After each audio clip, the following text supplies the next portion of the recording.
contre-écriture. L'écriture de La Rose et du Brigand, c'est l'écriture du pressentiment. C'est-à-dire qu'il ne raconte rien, justement, mais on pressent. Ce sont des phrases qui simulent un sens. C'est une écriture très délicate, ce sont des récits relativement courts par rapport aux autres. Ce n'est pas une écriture dense, ce ne sont pas des phrases qui vont jusqu'au bout, comme vous dites, mais c'est une écriture qui laisse entendre que. Et le sens se fait par pressentiment, c'est-à-dire qu'on n'arrive pas à véritablement cerner le sens du récit. On ne sait pas où il va. C'est peut-être une écriture de l'errance, là. Oui, c'est l'errance. C'est La Rose et le Brigand. À mon sens, ce sont les deux ouvrages fondamentaux. Donc il a deux écritures complètement différentes. Le Brigand est quelque chose qui, si vous ne l'avez pas lu, vous allez voir que c'est peut-être l'une des plus importantes. Peut-être, hein. Ça dépend comment on le juge. Mais en tout cas, Valserre, maintenant ils ont publié, il y a ça, hein, texte qui était inédit, qu'on a retrouvé. En 2-3 ans, tout ça. Hein. Comment 30 ans.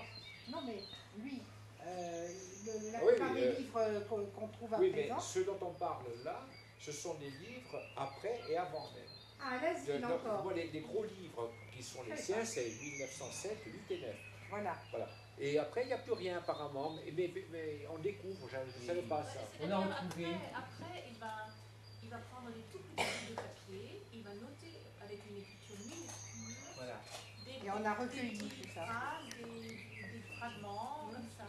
Et tout est merveilleux. Bon, après, maintenant, on a tout déchiqueté, et en allemand, tout a paru.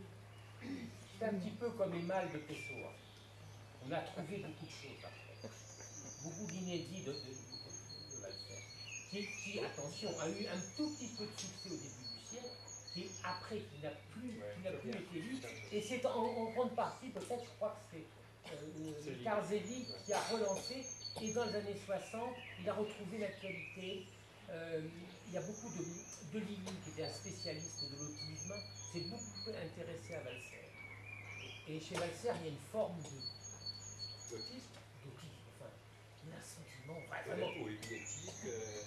Zelig, c'est un personnage fascinant. Je connais pas. Moi, j'ai vu chez ça il y a longtemps. Il y a un ouvrage d'un psychanalyste de l'école de la pause freudienne, qui est Philippe Lacadet, sorti il y a 2 ans, sur Valserre. Ouais.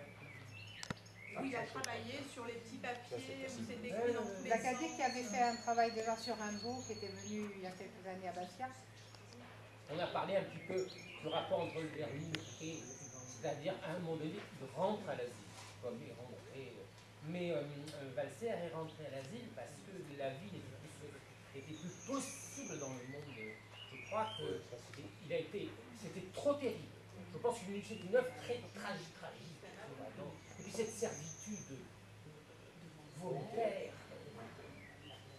Moi, je trouve que l'Institut Benjamin Tard, je comprends que Kafka a été très impressionné par l'Institut de comme une forme d'asile, comme une forme de prison, que Kafka, évidemment, a grossi les dimensions, évidemment, de château, qui sont Bon, d'autres. on va donner la parole à présent à Yves.